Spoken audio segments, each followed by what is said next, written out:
Paano magkakaroon ng maximum tolerance na sabi mo? Pumasok kayo ng 3:00 ng madaling araw. At nagsampa agad kayo ng mga hagdan na talagang aatakihin ninyo. Tapos may mga maso. Parang ano ba talaga? Talagang ang aatakihin nyo ay terrorist. Terorista. Alam mo, ang nakikita ko lang makapag-justify niyan para huwag ipakulong yung chief PNP. Sasabihin niya, martial law na po. No? Beloved justices of the Supreme Court. Yes. Sinusunod po namin ang utos ng presidente. Ang tatay ni Marcos Jr., nagdeklara ng martial law ng lantaran. Ipinaliwanag niya sa taong bayan. This time around, sabi mo, walang deklarasyon ng martial law. Subalit, ang kalaban ay hindi mga terorista, kundi mga inosenteng sibilyan at kalaban sa politika na mga grupong inahabol para supilin ang kalayaan ng mamamayan at mas malala pa sa martial law kasi walang deklarasyon pero ginagamit ang kaparehong approach. Makinig po kayo, President BBM. Learn from your father. Matuto po kayo sa karanasan ng tatay nyo. Huwag kayo makikinig dyan sa mga payo ng mga tambaluslos na mga nasa paligid ninyo na ang yung mga tao na yan, ilulubog kayo niyan.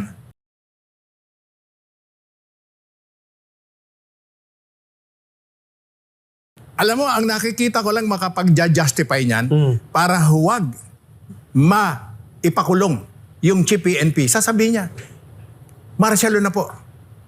No? Beloved justices of the Supreme Court. Yes. Sinusunod po namin ang utos ng presidente.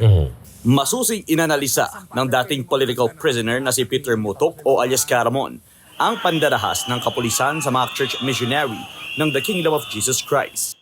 Si Caramon ay minsan na rin nakatikim ng pagmamalupit ng Marcos Sr. Administration kung saan siya ay ikinulong, binartolina, tinorture at iba pang pang-aabuso ng Philippine Constabulary na ngayon ay Philippine National Police o PNP.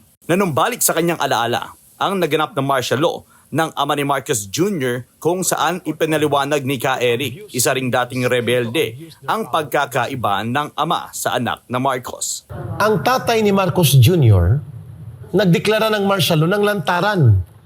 Ipinaliwanag niya sa taong bayan. This time around, sabi mo, walang deklarasyon ng martial law.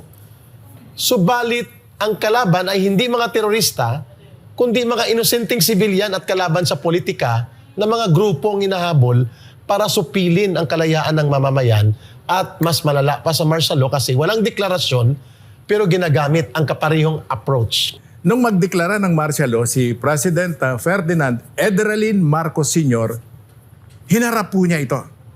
Napanood namin siya ng live, no? Nasa mga safe house kami noon. Nakikinig ang taong bayan kasi it was shown live on television, no? At yung paliwanag na yun, yung pagdideklara na yun, makinig po kayo, mahal na Presidente. Makinig po kayo, President BBM. Learn from your father. Matuto po kayo sa karanasan ng tatay nyo. Huwag kayo makikinig dyan sa mga payo ng mga tambaluslos na mga nasa paligid ninyo na ang yung mga tao na yan, ilulubog kayo niyan. Dagdag pa ni Caramon, ang pagdeklara ng martial law ni Marcos Sr. ay tinanggap ng taong bayan dahil sa malinaw na paliwanag nito sa lumalalang kilusan ng iba't ibang grupo na lumalaban sa pamahalaan. Nakabaliktaran naman sa ginagawa ni BBM o Bongbong Marcos Administration dahil ang ginagamitan umano ng pananakot ng kapulisan ay ang mga ordinaryong misyonaryo ng Kingdom of Jesus Christ. Wala ka nang pwedeng how to describe yung napanood natin.